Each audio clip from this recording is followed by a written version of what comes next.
parents, est-ce qu'ils ont réussi et en quoi est-ce qu'ils ont échoué? Bah déjà, la question, c'est quoi la réussite déjà?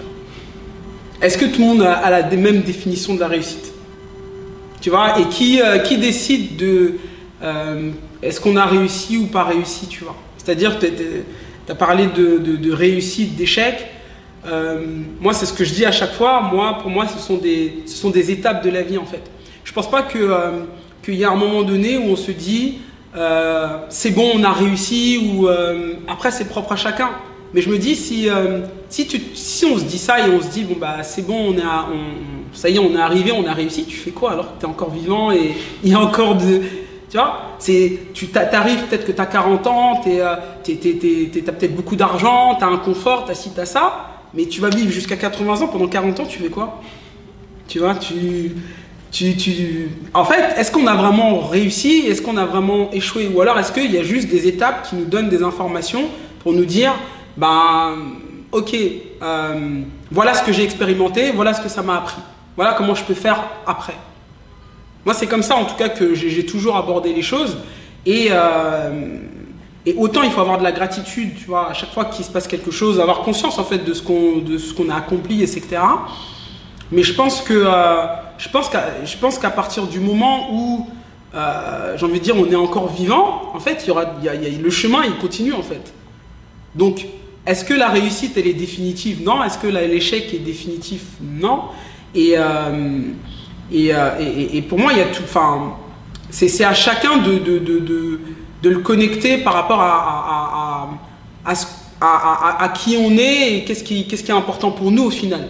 Donc, si pour les parents, bon, bah, ce qui était important, c'est, voilà, je sais pas, moi, c'est d'élever leurs enfants et de s'assurer qu'ils aient tout ce qu'il faut pour pouvoir avancer. Bon, bah, j'imagine qu'ils sont contents ou autres, mais je sais pas, la question que je me pose, c'est est-ce qu'ils se posent ces questions-là, en fait, voilà, est-ce qu'on a réussi ou autre, ou alors est-ce qu'ils sont toujours dans leur schéma de survie voilà, il faut faire ce qu'il faut et on est plus dans la logistique qu'autre chose et on est plus dans, voilà, ce qu'on arrive à gérer à l'instant T et après on verra. Tu vois, je sais pas s'ils se posent les mêmes questions que nous on se pose aujourd'hui, parce que nous on a une conscience on a cette quête de sens, ce besoin, même si je pense que tout le monde l'a un petit peu, mais je sais pas à quel point eux ils se posent la question de voilà, est-ce que j'ai réussi, est-ce que je suis arrivé. Par exemple, il y en a, en tout cas chez nous c'est beaucoup comme ça au Mali, la réussite ils la voient aussi dans les yeux de ceux qu'ils ont quittés par exemple. Et en fait eux, ils ont besoin de montrer à ces personnes-là que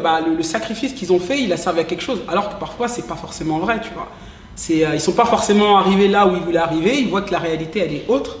Mais par contre, ils vont vouloir montrer aux personnes au pays voilà, qu'il y a des choses qui se passent. Et pourtant, comme tu l'as dit, parfois c'est nous, avec notre regard, on se rend compte que quand même ça galère, tu vois.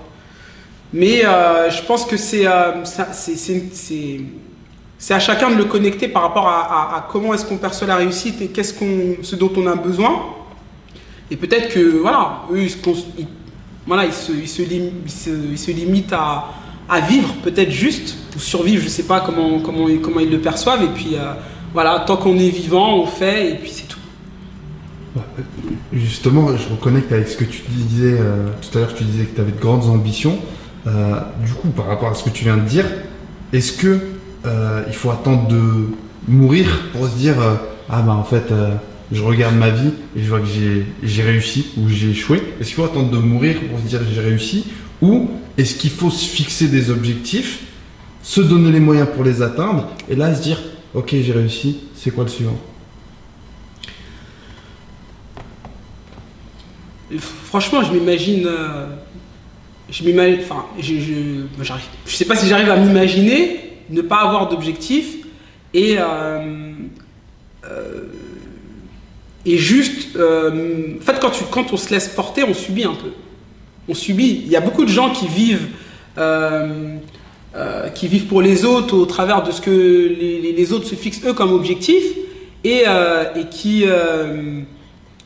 qui sont frustrés mais qui ne savent pas pourquoi. Déjà, quand on a vu par exemple quand il y a eu le confinement, il y avait plusieurs catégories de personnes. Tu vois, il y a des gens qui est au bout de leur vie, se sont dit mais qu'est-ce que je vais bien pouvoir faire, je m'ennuie, etc. Mais quand tu es dans tes ambitions et quand tu es en train de suivre ta vision, est-ce que le fait que tu puisses pas sortir change quelque chose au fait que tu as tes ambitions? En fait, ça change rien.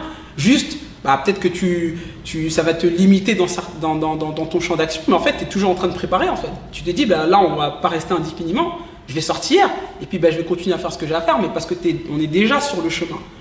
Mais ceux qui n'étaient pas sur leur chemin, et qui étaient sur le chemin d'autres personnes, à un moment donné, ils se sont arrêtés, et quand on leur dit plus quoi faire, ils savent plus quoi faire, tu vois.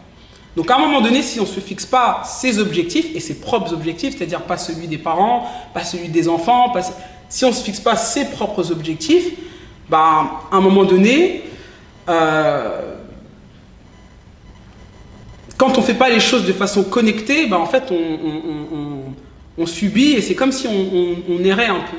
Bon, après, il n'y a pas de problème à se perdre, parce qu'on peut se retrouver, mais en fait, c'est important d'avoir une direction, sinon tu es partout et n'importe où, en fait. Et à partir du moment où tu as cette direction, très naturellement, tu vas te fixer des objectifs. Parce que la vision amène le fait de te poser la question comment est-ce que tu y vas, et en fonction de comment tu y vas, tu vas te fixer des étapes, en fait. En fait, pour y aller, j'ai besoin de faire ça, donc je le fais comme ça, et puis je pose ces actions, et puis je regarde les résultats, et puis je remets en question, et puis je repars, mais il y a une direction, en fait. Comment on la trouve? En testant. En fait, c'est parce qu'on teste sur le terrain qu'on a des réponses, par exemple, sur ce qui nous passionne, sur ce qu'on sait faire, sur avec qui on a envie d'être, parce que tu peux évoluer avec des gens et tu te dis, peut-être que ces personnes-là ne partagent pas mes valeurs, donc quelles sont mes valeurs? Et du coup, on se dit, en fait, moi, ce qui est important pour moi, c'est ça, et du coup, je vais me rapprocher. En fait, si on n'expérimente pas, on ne sait pas. Et il y a beaucoup de gens qui pensent que ça va leur tomber dessus, et du coup, qui attendent, mais en fait, c'est le terrain qui te dit. C'est le terrain qui te dit. C'est parce que tu parles à des gens que tu comprends des choses aussi. Par exemple, il y a des gens qui vont te faire une remarque ou quelque chose. En fait, ça va te faire prendre conscience de où tu en es, par exemple, dans toi-même. Si la remarque te déplaît, par exemple, pourquoi est-ce que ça te déplaît? Qu'est-ce que ça touche, tu vois, chez toi? Qu'est-ce que t'aimes, qu'est-ce que t'aimes pas? Est-ce que ça a affecté une de tes valeurs? C'est en allant se connecter à l'environnement extérieur qu'on comprend ce qui se passe à l'intérieur, en fait. Et les deux vont ensemble, et si on n'expérimente pas, en fait, on ne sait pas. Est-ce que tu te souviens justement d'une remarque qu'on t'a faite à toi, qui est venue titiller ton intérieur et qui a changé beaucoup de choses? Alors attends. Yes. Mes yeux pleurent tout le temps.